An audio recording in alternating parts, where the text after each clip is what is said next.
All right, Anton calls Christians out. Church isn't for dating, it's for preparing for war.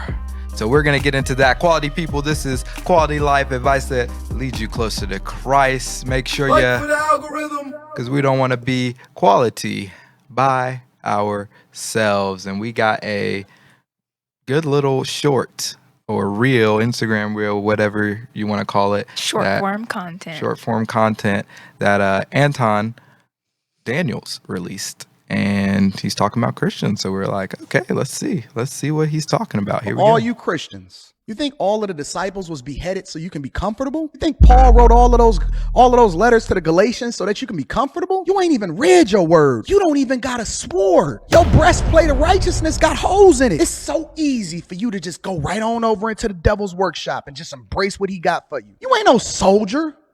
You a civilian. Stop even calling yourself a Christian because you ain't even in this fight. You ain't even built to be standing on the battlefield. You ain't got the stamina. You ain't got the endurance. And you certainly don't even read your word. You don't know nothing about this life. You a baby. Maybe you can be the cook in the village because we certainly don't need you on the battlefield. You think that church is a place for you to go and date. It's a place for you to go and gird up. There it is.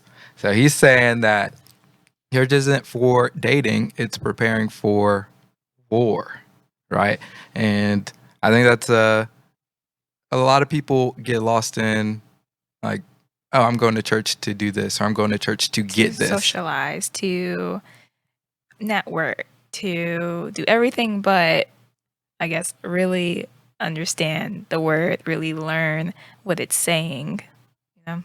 Right, and it's supposed to be a place for building yourself up for spiritual warfare, to get your spiritual life, in line. So that's what I think he's speaking to. A little harsh with his words in some occasions, but I think he's on the nose. Let's continue. Just because we talking in the next. I really liked his emphasis on reading the word. Like, he said that like 3 times, just because I think that's something a lot of Christians tend to forget, that part of reading your word and really diving into it, really understanding the context behind certain situations, really knowing what it's saying and how to apply that to our lives. And yeah, so I really like how he mentioned that a lot. No, yeah, for sure, because I think oftentimes people say, yeah, I'm a Christian. I love people, or I'm a Christian. I do this, or I'm a Christian. I go to church, yada, yada, yada, yada, yada.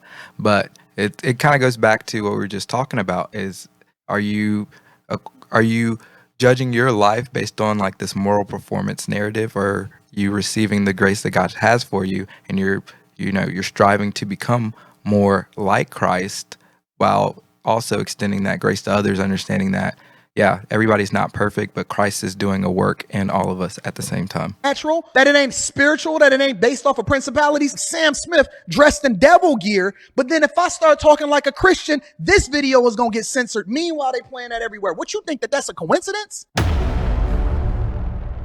Yeah, and I like what he says about like the principalities, how it always says we wrestle not with flesh and blood, but with I think like principalities, and I botched that verse, but basically the gist is, yeah, like we think that war is always this physical thing that we do outwardly, but war always starts with the spiritual. Like there's always just things going on around us behind the scenes. that are swaying culture in this way, that are swaying how you should look at things in that way. And he's saying, no, like if you're going to be a Christian, you need to gird yourself with the word, because by girding yourself with the word and what the word says, you are allowing God to cover you with his grace, and that'll allow you to properly navigate the world as you say that you want to navigate it as a Christian. Mm-hmm. Now, I mean, if you're not going to be a Christian, then I mean, okay, that's you can do whatever you want, but you shouldn't say that I'm professing Christ and then you don't hold the Bible as your authority, because right, it's just not going to work. Like, you're not going to be able to have the biblical worldview in order to gird yourself up, like he said. Mm-hmm. It's not going to work out. I like that. And so what we do have a question, and that question is, What are your intentions for going to church? It's important. And we kind of just answered and hinted at the answer to that question. But it's like, it's a real question that you have to ask yourself. It's like, am I going to church to get something from God, or am I going to church to receive the grace that God has for me, and as a result of receiving that grace, be transformed to become more like God? And so we have one more verse that we would like to go over before we get out of here, and it's Ephesians 6:13 through 15. It says, therefore, take up the whole armor of God. And this is what Anton was just like the verse that he was referring to, so that you may be able to withstand on the evil day, and having prevailed against everything, to stand firm. Stand therefore, and belt your waist in truth, and put on the breastplate of righteousness, and lace up your sandals in preparation for the gospel of peace. And I really like that verse because it's saying like, hey, like, you got to be armed with the armor of God, right? But at the same time, this is a gospel of peace.